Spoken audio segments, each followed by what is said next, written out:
welcome to the Speaking Podcast. You can find all our episodes on speakingpodcast.com. We're also on BitChute and YouTube as Speaking Podcast. I also have the Awakening Podcast, Learn Polish Podcast, and the Meditation Podcast, and all can be found on roycolin.com. I always love to have different speakers from around the world.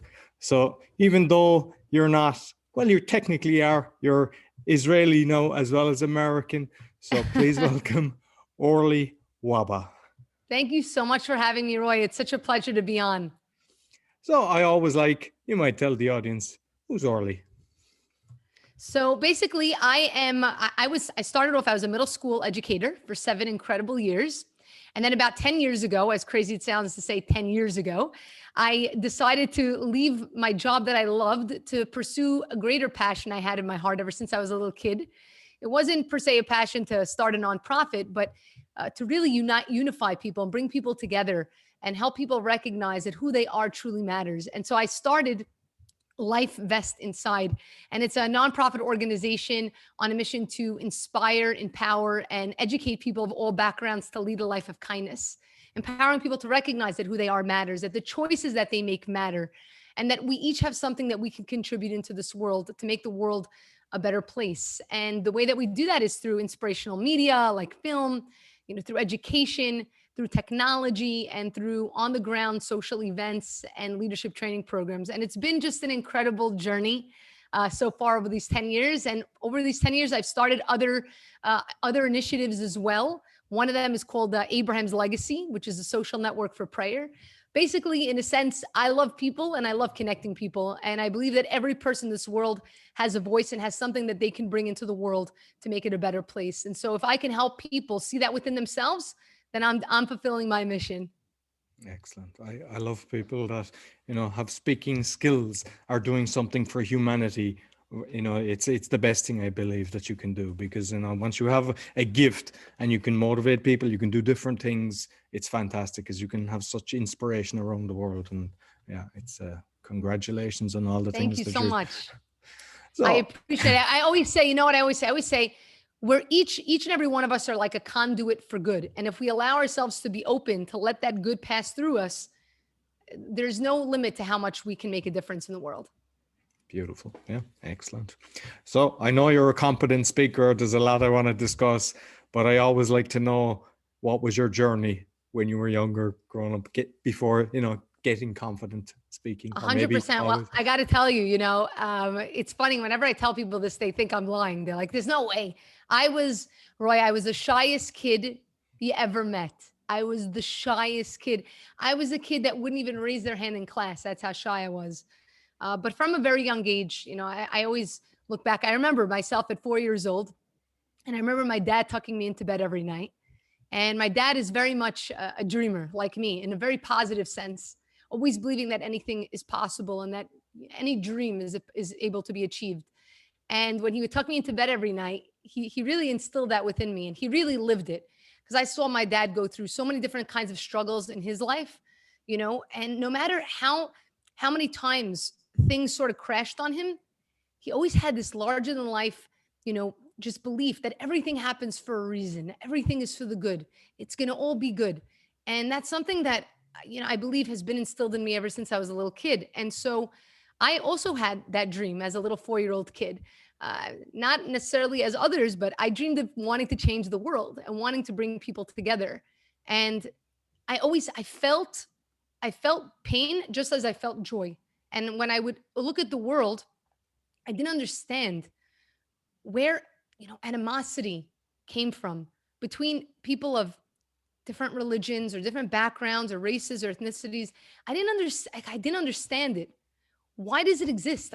I don't, what does it make a difference that we're different? Like, why does that matter? And why does that is such cause for war and for hate and for just negativity? And I felt in my heart of hearts that I was meant to do something in my life to bring people together. I didn't know what, but I knew my why. And I always say, if you know your why, your how is going to come to you.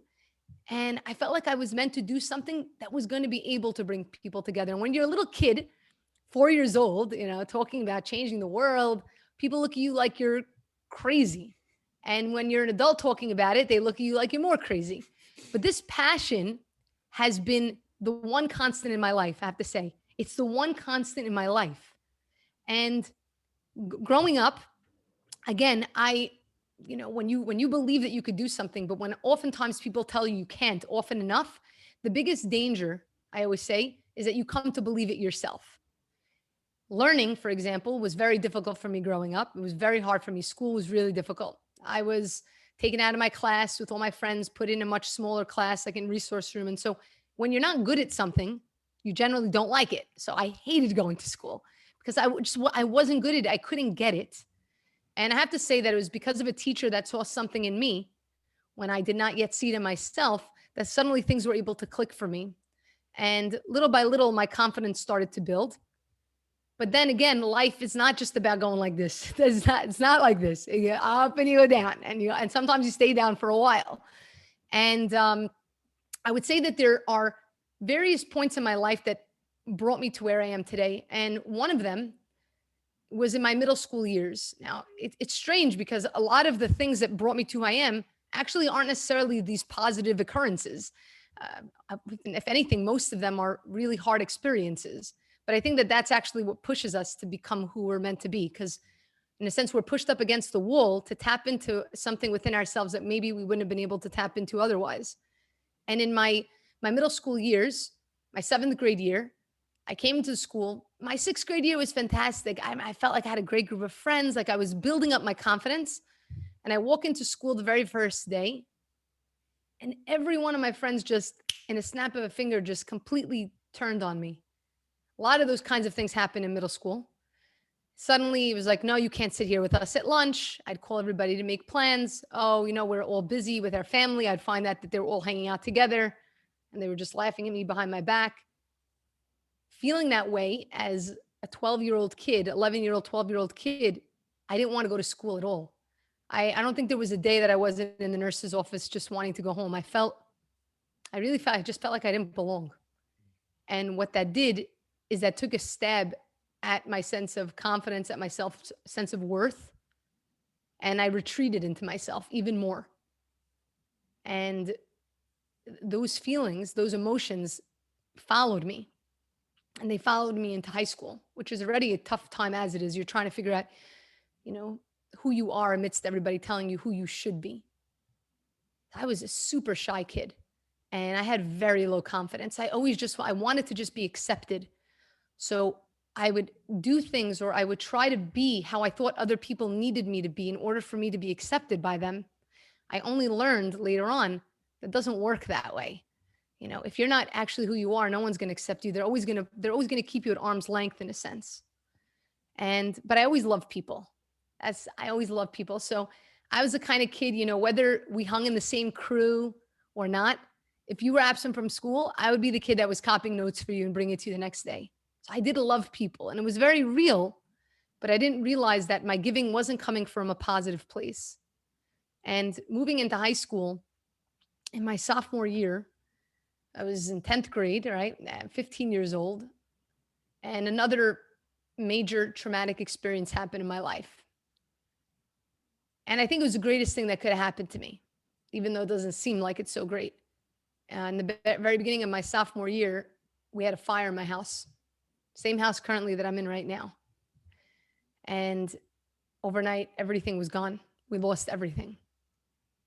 Now, I'm one of 5 siblings. Okay, so we were physically okay, but I don't know how to explain in words what it feels like when you're home, that place that's like your safety zone that you can run away to when everything in the world outside is going crazy. When it just goes up in flames and suddenly it's gone. You don't have that place anymore. My family, we were moving around for 6 years until we all lived under the same roof. It wasn't just the fire. The fire led to this snowball effect of things that continued to happen, which isn't so hard to understand coming off of a 2020 year. It's like when you thought, okay, it can't get worse. I mean, come on. And then it got worse and it got worse. And my dad had lost his business. And suddenly we had nothing. Now, I never felt that way at the time. My father is such a strong person. I only found out some years ago that there were days that they didn't even know how they were going to put food on the table. And the struggle was very real. And those 6 years were tough, but that first year was the hardest. And now when you see your parents, you know, the people you look up to the most in the world, when you see them break down, they didn't know I saw them the morning after the fire and they were crying, and it does something to you. It clicks something in you. And I said, I don't want to be a burden on them. They have enough going on. And so I kept my emotions hidden from them. I didn't want to be an additional burden. My friends, they didn't know what to say to me. I mean, they're 15. What are you supposed to say to somebody? You know, sometimes you feel so awkward when a friend of yours is going through something that's traumatic that you just like change the subject. And that's exactly what they would do. So I had no outlet. I had nobody to talk to. And so I kept all of these emotions inside, and it doesn't work that way. I'm sure we all know that. You keep emotions inside, they just eat at you from the inside out until you're left as this, you know, hollow shell of a person. And one day I went to sleep and I just sort of didn't wake up the next day. I fell into a state of really, really dark depression. And when I say dark, I mean suicidal dark. I was so angry. I was angry at the whole entire world. I was angry at my family, at my friends. I was angry at God, even though God was the only one I was talking to. I was angry. I was so angry. And it wasn't just because of the fire, you know. I was home from school for several months. Now, several months being home from school in high school is like years. And during that time, not one person came to visit. Not one person called to see if I was okay. And that made me feel like, well, if I wasn't here tomorrow, would it matter to anybody? Would it make a difference? And it felt like the answer was no. So I'd be sleeping most of the day, crying the rest of the day. And I just wanted the pain to end. It felt too great for me to get out of. I felt like I was in such a deep hole that there was no way to get out, that it felt like it would be easier just to give up, and that there was no reason to even want to get out. And after several months, I was forced to go back to school, but I wasn't the same kid. I was kid in the corner. I didn't care about my grades. At that point, I became really amazing in school. Like my grades, my academics had increased. I didn't care about my grades. I didn't care about school. I didn't care about anybody had to say. I was in the corner, didn't want to talk to anybody, didn't trust anybody. People would come up to you. Now when people say to you, are you okay? And you say, yeah, I'm good. You know, put on this tough exterior. I'm good. But in my heart, I was just saying, please, please ask me again. Please ask me again. And they wouldn't. And I'd say, see, people don't really care. People pretend to care. They just pay lip service. They say, oh, are you okay? But do they really care? And this was a game I played with myself, and I always won. Nobody ever proved to be trustworthy. And one day, I'll never forget it, I went to sleep and I woke up the next day, and as I was washing up to go to school, I was looking at myself in the mirror in the bathroom. I was really looking at myself in the mirror. And the scariest thing happened. I didn't see me. I didn't see that 4-year-old kid, that 4-year-old Orly that dreamed of changing the world looking back at me. It was like she was gone. Like someone took her. And to be honest, that scared me more than anything in the world. And I had no idea how I'm going to pick myself back up. I let everything fall. And it was in that moment, 15 years old in the bathroom, that I made a promise to myself. And it's a promise that guided me to my year's teaching, which I loved. It guided me to the work I'm doing with Life Vest Inside. And it's guided me and wakes me up every morning, this promise. And it's a promise to be there for people the way I just wished somebody would have been there for me. To see people the way I wish somebody would have just seen me. Because if you think about it, really, at the end of the day, what do we all want in this world? We just want to feel seen. We want to feel like we make a difference, that by us being here, something changes in the world. And over those next couple of years of high school, I was sort of walking alone, which is not easy to do. You don't have your crew, you don't have your support system, but it gave me a really great opportunity. an opportunity to do something that many of us don't get to do in our lives, not even as adults. It gave me the chance to fall in love with me for me. Not because I wanted that crew to think I was cool or I wanted to be accepted by those people. Suddenly that didn't matter because those people weren't there for me when I needed. I suddenly had a chance to actually get to know Orly, and I get to love Orly. And what it was is that I found my voice. And in my senior year, we were on, it was the beginning of the year, we were on a seminar and we were in a circle, and the teacher, the facilitator, was talking about obstacles. And I did something I never did before. I raised my hand, which for me was a huge deal. And I had something to contribute to the conversation. But the crazy part is that these kids, kids that I used to be so super intimidated from, watching my every step in front of them, kids were listening to me and then coming to me afterwards and asking me for advice. And what I found is that the more I gave, the more I healed. And the more I gave, the more I healed. And I became obsessed and in love with this concept and this idea of giving. That's not that I wasn't a giver, but like I said earlier, I didn't realize that my giving was coming from a place of weakness as opposed to a place of strength. And when you give from weakness, it could be very dangerous. Giving from weakness, maybe it's because we feel guilt, maybe because we want to be accepted. It feels like sacrifice. We're left feeling depleted from that giving. But giving from a place of strength is coming from a place of abundance. It's you recognizing that you matter, no matter what, no matter how much validation you're getting from other people, you actually matter. And therefore, when you're giving from a place of this abundance, it's like a candle that can light many other candles, yet it still retains its flame. It doesn't feel depleted at the end. And it's really, honestly, this experience that led me to teaching, because I wanted to be able to communicate. I wanted to be able to help my students see the beauty in themselves, because only once a person can see the beauty in themselves can they really come to see it in others.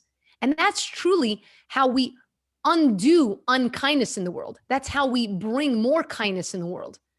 When people love who they are and understand that who they are matters and that they have flaws and mistakes, therefore other people do, the way in which they engage and interact with others will shift, because they recognize that if I matter, therefore my choices matter. So I might as well make better choices. We're more likely to make better choices if we actually think that the choices we make a difference. But many of us go around not believing that. And that's what led me to the work I do and to really to the life I lead. Wow.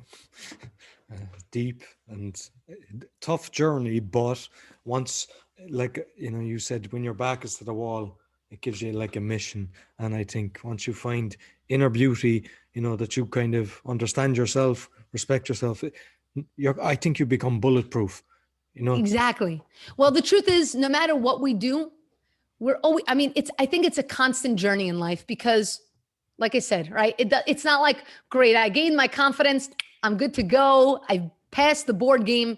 It's going to always be an up and down, but it's a constant reminder. It's constant work, really. It's a constant inner work. And a lot of us forget that the inner work is just as important as the other work, the other busy work we do. Inner work is extremely important. But the reason so many of us don't do it is because it's really hard. And it's hard to look at ourselves in the mirror. It's hard to be able to quiet the noise around us and to do that. It's very difficult because sometimes we don't like necessarily what we see. And then we have a sense of responsibility to want to do something about it, but it's the greatest work that you can do. Absolutely. I think people should heed what you just said, because as soon as you kind of acknowledge something and then you go, okay, I have this, how can I change that? And then you see other people and you don't judge them. You kind of accept it. Exactly. And, it's so much journey. The key, because very often we judge others, but judging others is generally really, we're judging a piece of ourselves. If we actually understand and we love ourselves with our flaws and everything, we all have flaws. No one is perfect. No one. Everyone has insecurities. Everyone, even the most confident guy or, the guru that you follow and you think is, wow, he's got his whole act together. I promise you, there are nights where that guy's going to bed crying at night. I can promise you that. Everybody has insecurities. The minute we can realize that, right? as opposed to wanting to be the other guy. We're always looking to be the other guy. Oh, I want to be this guy. He has it so great. He has it. When we get to look at the mirror and want to be ourselves, recognize, okay, we have all these parts to us, but we can accept them. Suddenly we see people so differently. We understand that, people also go through struggles, and that when somebody maybe even acts in an unkind way to us, it's not a reflection of us. It's something going on in them. We can't change other people. All we could do is we could shift ourselves. And when we model behavior, that's the greatest way that we can inspire others to follow suit. Because we're all going through stuff. You might think you know all the people in your life, but you don't, because they're going through things that you'll never even begin to imagine. And it's true for all of us. That's why I always, sometimes people, they see a thief, they see a criminal. I say, you don't know their journey. Exactly. Once you can see their journey, because sometimes the people were abused, they were no home, everyone has a journey, and that's why they are where they are. If you can understand that and forgive everybody, that's how you bring change. So I love what you're doing. I think it is the solution, without a doubt. I really appreciate that, because the truth is, we have to realize that we are not our mistakes. We all make mistakes. And I'm not condoning, negative things that people do, but we have to realize that people aren't their mistakes. And if we can only see them as their mistakes, they're never going to be able to get out of it. They're never going to be able to pull themselves out of that hole, because even if they've made progress, the minute that they do one thing wrong again, it's like, oh, you see, he never changed. You know what that is to tell a person that's been working on themselves, sees the same old guy? It crushes their ability to want to actually put in effort. Yeah. They feel like, forget it. If this is how people see me, maybe this is who I am. I can't change it. And that is the destroyer of progress. Absolutely. So I'm curious, like when you were like teaching, how you were connecting, because when you're talking forms of communication, you have to kind of different language for each person. So how did you connect with the different people? First of all, teaching, my gosh, it was the best time of my life. I love what I'm doing right now. I do. I really love it. But there is, and if any teachers that are listening, there is an experience when you're in a classroom and you're connecting with students on a daily basis. They were like my brothers and sisters. I love these kids. There wasn't a thing I wouldn't do for them. And for me, I believe that's what's going to change the world. It's so important to educate our children. And whenever I'm connecting with kids, I see myself as a kid. I still see myself as a 9-year-old kid. So when I'm talking to a child, 12 years old, 13 years old, 15 years old, I put in my mind as I'm speaking to them how I was like in that age. Because very often we talk down to kids. They're very smart. Kids are really smart. And so I treated my students on the same level. And I think that that's something that they very much appreciated, because when you see people, again, my whole thing was about seeing them, helping them see themselves, helping them see just how incredible they are. I worked with students. I always say in the very beginning of the year, I would pray on it so hard. Please give me the words, give me the ability to inspire these kids, to help them become the best version of themselves. Now, the kids that are going to do well, that are going to succeed academically and socially, they're going to succeed with or without me. Okay. That's not how I measured my success. How I measured my success is the kids that were failing academically and socially, that were having struggles. Why? Because I saw myself in that kid. I remember myself in that kid. That's how we have to see everybody in this world. That when we look at a person, we need to see a little bit of ourselves in them. And suddenly the way in which we engage with them is very, very different, And so that's how I would engage with my students. It was about empowering them, lifting them up. And even when they would fail, to remind them that they are not their failure. Whether it was a student that was failing academically and they try, you have those kids that they try and they continue to fail. Now, if they're going to think that their failure is representation of themselves, they're going to just stop trying across the board. But if you could help lift them up and help them show, wow, you succeeded. You went from 50s, you were getting 50s. Now you're at 60. That's already an improvement. If you can help empower through positive talk, right? And not looking at, a lot of teachers, for example, They don't like the kid that is doing poorly. Why? Because they see it as a reflection of themselves, which is not true, right? They see it so that they don't want to deal with that kid, or the kid that maybe is, they call them the bully. I don't like this word bully because it's a representation of the fact that you'd actually understand where it's coming from. It's not about utilizing terminology that's negative to label somebody. What makes a person do that? What is going on within them? And very often a bully or a child being bullied actually are experiencing, dealing with the same social issues, but they're expressing them in the opposite way. And so it's being able to understand that. And for me, that was a very big part of my journey. It was about connecting with my students, sharing my own personal experiences, and being able to talk to them on that same level. And I seen great successes as a result of it. Really great successes. I have so many stories that I can share from teaching, but there's so many amazing successes. And the truth is, connecting with adults, it's the same way. It's about, number one, it's about validating people's feelings, right? You can look at this with conflict resolution, right? You could have a conflict, right, with a student in school. You could have a conflict with your colleague at work or with your spouse, but it's all the same. The formula is the same formula. If you're having a conflict with someone, first of all, number one, you have to know the person that you're speaking to. I'm sure you've had good times with them as well. Things are not always black and white. Generally, when we get upset at somebody, all the good that they did goes right out the window. All right, at the window, all you see is all the bad they did. That's it. Now they're the bad person. You forget about all the good. And so you want to attack, and then they're going to attack, and you're constantly attacking. But when you turn to somebody and you say, look, I know that you care about me. I know that you care, and I know that you probably wouldn't intend to hurt me. But when you did so and so, this is how I felt. You're not telling them, you're not attacking them. You're bringing notice to an action that they did that made you feel a certain way. And by sharing, what you're allowing that other person to do is you're allowing them to hear. You're allowing yourselves to engage in dialogue because they can hear you. Why? Because you're not attacking them. You're just sharing, and you're starting with something positive. The fact that you know that they care about you. And suddenly when dialogue happens, that's when growth occurs. Now, does it always work? No, of course not. It doesn't. Sometimes it takes more time. Sometimes people have a lot more walls because they've been hurt in the past. But in my opinion, this is the same reason why the world, I feel like, is going through so many struggles right now.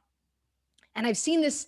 And I'm telling you, I saw this happening from years ago, that we're losing our ability to have dialogue. We're losing our ability to hear the other side, to understand that we all think differently, that we all have different perceptions of the same thing. We could be looking at the same thing, but we see it differently. That's okay, because we're all different people. We all have different fingerprints. It's not oh my gosh, it happened on purpose this way, because we all leave a different mark. And if we can understand that and have dialogue, that doesn't mean that at the end of the conversation, that person is going to agree with you. That's not the purpose of having a dialogue. It's not so you can convince somebody that you're right and they're wrong. It's so that you can hear people. And when you hear people, you can still have your same perspective on something, but something in your mind just grew. You just grew in another way. You got to see a little bit more of yourself in them. And when you do that, now you can embrace them, even though they have a completely different ideology than you. You're able to embrace them. To embrace others, you first need to embrace yourself. If you don't believe enough in what you believe, fear comes in. I'm so afraid to talk to somebody that thinks differently than me. Why? Because, they can influence me. So what do? I have to shove my thoughts and ideologies down their throat. I got to shove it. I don't want to hear. I just got to shove it because I'm so scared. But if you're secure in who you are and what you believe, you're open. You're open. You're open to just love the people and to know that you're going to think differently. So you believe different. So you have this religion is different. So you look different. So okay, so what? So what? But it takes that ability. And I think that that's something we've unfortunately lost and that we need to come back to. Totally agree with you on that one. Yeah, no, totally agree. I know that you've had a really a viral video. And I know I want to talk about the TEDx and the TED. And I'm wondering, did they actually come after having, yeah? So you might tell us, Yes. So it's like, was it 100 million or something like that? An it's insane amount. crazy. The truth is, it's gone to even way more than that I know, because it's been uploaded on so many other channels that have in the millions and hundreds of millions of views on all different channels that I haven't even been able to keep track. What I find to be so amazing is that there's never been a situation where I've been in a room with a group of people that at least one person from all over the world where I've traveled hadn't seen the film. To me, it's really crazy. I can't believe it, and I feel very lucky to have been a conduit to bring that into the world. And that was the first thing I did. I left my job teaching. Okay, it was September. Generally, September I go back to school, and now here I was for the first time in my life, not on a school schedule in my life, because I went straight from high school to college to teaching. And I was like, this is crazy. I don't know what I'm doing. I had no clue what I was doing. You know what I'm saying? I mean, I was starting off, and I was planning to figure it out as I go that year. The summer prior to me leaving school is when I shot the film. A lot of people don't know that. I shot it a year before I actually posted it and showed it to a person. I was planning to get, I'm very much a perfectionist. I wanted to get the website ready and this ready until finally I'm like, I don't know how long this is going to take. You know what? I'm just going to post it online. Who knows who's going to see it? Who knows how they're going to see it? YouTube was new to me. You know what I mean? I didn't even know how to upload a video to YouTube. You know what I'm saying? I had to like YouTube it, how to upload a video. No joke. And so there I was, October of 2011, and I posted this video online, and I couldn't believe what happened. I couldn't believe what took place.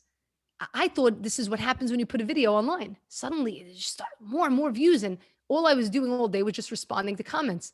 And it was actually when I was in Ireland. I was telling you earlier when we were before, I was in Ireland in November, and while I was there, the video, like a month later, the video went to surpassed the million views. And I was like, what is going on? And then I saw it on other channels with millions of views. It was crazy. At the time, about a few months later, I met somebody who I connected from the film and said to me, I had wanted to apply for TED. I had wanted to apply because I heard about TED. I wanted to apply as a speaker, and I got the form, and it was like super overwhelming. And I'm like, I have no idea if these guys are going to take me. I have no idea. Maybe I'm crazy. And I left the form. And a friend of mine calls me up and he says, Orly, TED is doing this thing called the TED Talent Search. I don't even know if they do it anymore. What they do is they travel to a bunch of different countries. I think like maybe 20 or 30. I have no idea. I don't want to say something that's wrong, but they travel to a bunch of countries. They select about 25 to 30 people from each country from these short form submissions, not like they're huge, long forms, that to do these smaller talks. And from all of those people, they then choose a handful that will come with them to the main TED stage. So I'm like, it was the next day it was due. I'm like, what do I have to lose? I had to make a 1-minute video. What are you going to say in 60 seconds? I speak very quickly, I know, but 60 seconds, I make this video, I fill out the form and I send it out. I said, whatever, look, you have to put our effort in this world. We don't know where things are going to lead. We have to do our part. And then, God takes the rest of the thing. So comes a few months later and I don't hear back. I'm like, all right. Yeah, I didn't hear back. It's, it didn't happen. It's not going to kill me, not going to make or break me. Suddenly I get an email from them telling me I'm selected as one of 30 people from the US. And next week we're doing these short form talks. I said, my gosh, this is crazy. I was scared out of my mind. You have to understand, I never prepared a speech in my life, never. When I speak, I don't like to write a speech. I like to just speak, naturally. I can't sit and write a thing. It's weird to me. I come that day we had a rehearsal the day before, you're on the stage. I was scared out of my pants. I didn't know what I was doing. And I gave this talk, and sitting in front of me was Chris Anderson. Now, to be honest, I didn't even know that was Chris Anderson. I had no idea who he was. He's sitting there on like one of these beanies, and he was tearing as I was speaking. And afterwards, he comes up to me, this in the rehearsal, and he gives me a hug. And he says to me, I want you with me at TED. I said, what? What is he talking about? I have no idea. The next day I come to do the actual talk, and I did terribly.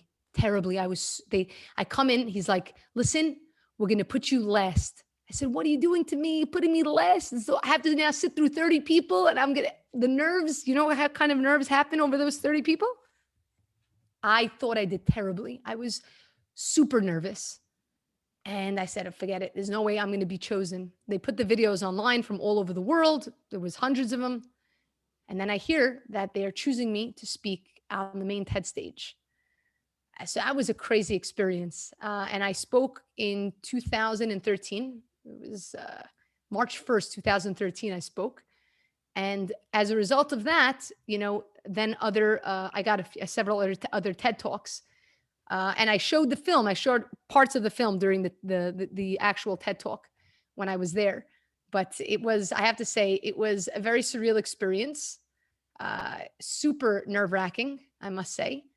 It wasn't anything like I expected it to be honest. If we had a longer time, there's a whole backstory. I really don't share even the backstory of what happened there.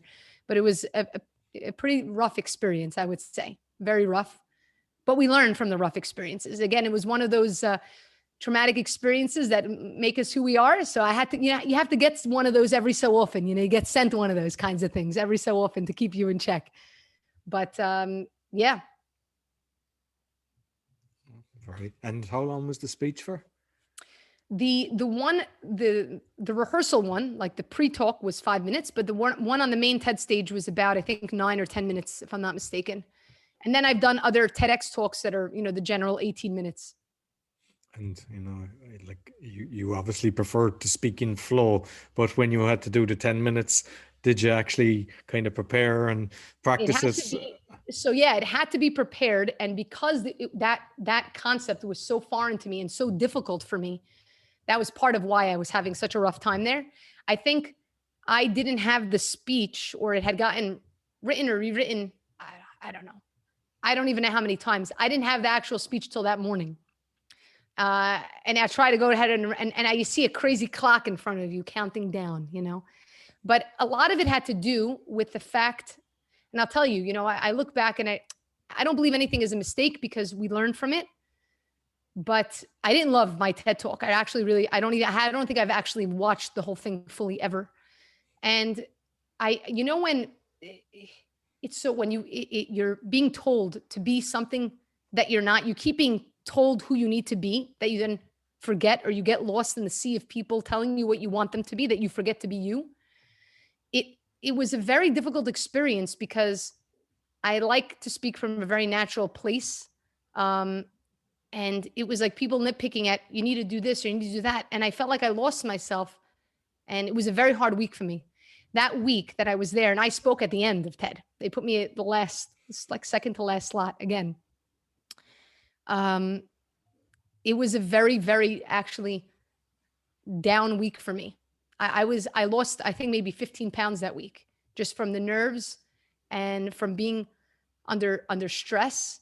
And again, it was like I went back to that kid. You know what I mean? I was back at that kid that was trying to be what other people keep telling them that they should be, because I'm there amongst all these like crazy world thinkers.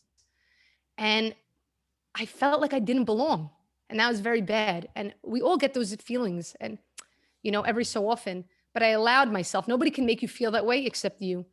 And I allowed myself to be intimidated in a way that I was no longer able to have myself shine.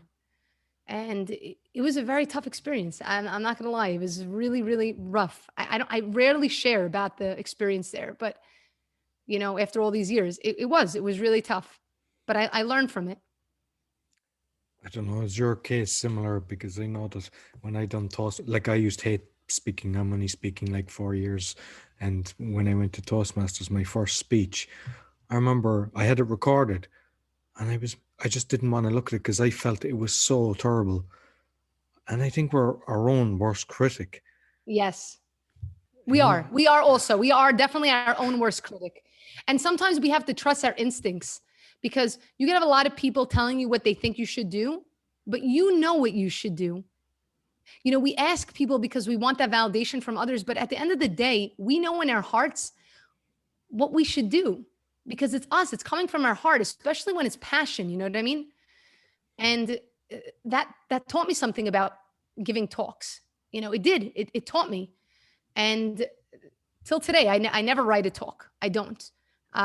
I know what the time is, how long I have to speak for. And I like to work off of the people that I'm looking at, and what their emotions are and what they're feeling. And that's what works for me, Otherwise, I just feel like it comes off as unauthentic. I don't know. I can't explain it. No, the same. I can't, write a speech. I've tried it and I've done the different best ones is like I know what I'm going to talk about. I know my introduction. I Yeah, know how I'm you going know to, but exactly. I'm going to be talking about something. And if somebody does something in between, I can adjust. But you'll see people that have it totally rehearsed and it can throw them. And I've seen people do a speech and halfway through it, something happens or they forget because it's like saying the alphabet Yeah, and they forget a lot and they have to go back to the start. And it's like, because when you're memorizing something, you don't have the ability to riff, to be yourself, to account for the unaccountable. You don't. But in life, where things are not planned or rehearsed, you know what I'm saying? And that's really where our passion comes through, when we are able to just share who we are in the moment when something happens, and we don't get thrown off because we know what we want to say. What you want to say is inside of you. It's there inside of you. You don't need to, consult other people or consult your notes. It's in your heart. You have to trust yourself enough that you're going to be able to deliver it. and like with the TEDx, because obviously they come after that. Did you Those get are, yeah, you were definitely. you were able to go from flow on them? You didn't Yeah, not be yeah. I was dictated to. nervous. The first one, I was super nervous because, I had this negative experience of TED that, even just hearing TED gave me this quiver in my bones. And so I was very nervous. And I said, I'm not going to let this happen to me again. It's okay. I'm going to go for it. And I think it went so much better. So much better. It was me. It was really me speaking, and as a result of that, I'll feel more and more confident. I still get nervous, by the way, anytime I give a talk, even before I come on a podcast, no matter what, anytime I'm going to be sharing a message, I still get nervous. That's not bad to get nervous. It's okay to be nervous. I think when you're stop being nervous, that's a problem. I'm nervous because I'm very passionate about what I'm doing, and I just want to make sure I'm going to do the best job I can to give it over and to inspire others, because there's a sense of a responsibility when you're speaking and when you have an important message to give over. So it's okay to be nervous. There's never a time that I'm not nervous, honestly. But I think that that's a good thing. No, I agree. I think I get nervous when I'm speaking, and I think it's because you care. Yeah, exactly. It's because you care. You only get scared about something because you care about it. If you didn't care, then it's just another day. Exactly. So you're an author as well. You've written a book. Yes, I actually. Oh, here's my book over here. I've written a book. It's called Kindness Boomerang: How to Save the World and Yourself Through 365 Daily Acts. And actually, it's a lesson a day book in kindness. So it's named after the film. The film is called Kindness Boomerang, the short film. And what it is, it's basically one page for every day of the year, 365 pages. And for every day of the year, it's an act of kindness, and then an inspirational quote and a short reflection on the power of paying it forward. And there are 12 categories of kindness that repeat throughout the course of the book, whether it be, kindness in the home, in the workplace, with yourself, with strangers, in nature. And the idea behind it is that we all know it's important to be kind. It's not like, oh, kindness, that's a new concept. I've never heard of such a thing. We all know it. But kindness is very broad. I don't think there's a person you'll meet in the world that you ask them, hey, do you think are you kind? Or do you think kindness is important? That they're going to say, no, no, no, kindness is not for me. But because it's so broad, we can get so caught up in our day to day that we forget to take advantage of these small opportunities. Because a lot of people attest kindness to charity. And they're very different, or to volunteer work, and they're completely different. Because you could have a guy that goes and volunteers in an old age home every week. Right? Per person goes it's very kind. It's a very nice thing to do. But imagine he goes, right? He volunteers, and the minute he walks out, he bumps into somebody and he gives them a look like up and down that could kill. So is that person kind? Like, are they kind? So kindness isn't just a checklist action, like, oh yes, I visited, I gave money to the charity, I went to a soup kitchen. It's not like a checklist item. Those things are great, but kindness is a way of life. It's the way in which we see the world. It's not something that you do, it's something that you live. So when you have a book like this, for example, or I also put out a newsletter, a daily newsletter called The Daily Kind, and you are given a small act, what ends up happening here, if I'm going to just randomly open this up, okay? And it says here, waiting to be seated at a busy restaurant, offer to switch spots with the family or couple behind you. You'll never remember the few extra minutes you waited to be seated, but you'll always remember the smiles on their faces. So just open up to a random page here. Now, when you read an act like this, what happens is that your awareness is now increased. So the likelihood is that the next time you're at a restaurant, it's going to pop into your mind, oh, that's something I can potentially take advantage of. And so when we increase our awareness, our ability to take advantage of these opportunities increase. So it's important for us to constantly, read something that gives us a bit of awareness. So then we'll see the opportunities. It's just like, for example, if somebody told you about a song you never heard before, and then all of a sudden you hear it everywhere, it's the same exact concept. Your awareness is increased, and therefore you're now starting to hear it everywhere. So that's, to me, is a key component. I love that. And I always think that kindness is a thing you do when no one's looking, because unfortunately I see a lot of this thing where, people are, by the way, feeding the homeless man, bringing them clothes, but it's all about social media.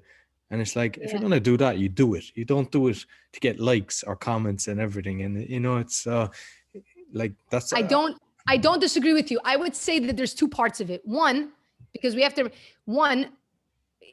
lot of it comes to the intention of the person. And that's hard to know. That's hard to know because only a person knows their real intention, right? Because the good thing is, sometimes people will tell me, I don't want to share about an act I did because it's something, because I don't want to be bragging. So I always say to people, there's a balance, okay? By sharing something good you're doing, remember, as long as you're doing it from a good place, what you're really doing is you're inspiring others to potentially follow suit. Say, wow, that was really cool that they did that. I also want to do that. But that's not the only thing that determines our, if we're kind, because kindness isn't just, like you said, isn't just the things that we post up on social media for the shows or for the likes. It's how we treat the people that are right there in front of us. Like, how do we treat our spouse or our kids or, the person that cleans the halls in your workplace or the teacher? That's really what determines kindness. And it's how we see people. And if we see that they're a valuable person, because we understand that we're a valuable person, suddenly the way in which we engage with them is going to change. So there is a balance. It's good to share good things that you do, but that's not only kindness. And it has to be coming from a good place. It shouldn't be about exploiting others in order to make yourself feel good. And I agree with you. Unfortunately, that's become a little bit of a trend. And so in a sense, kindness has been a little bit manipulated. The concept of kindness has been a little bit manipulated, even by companies.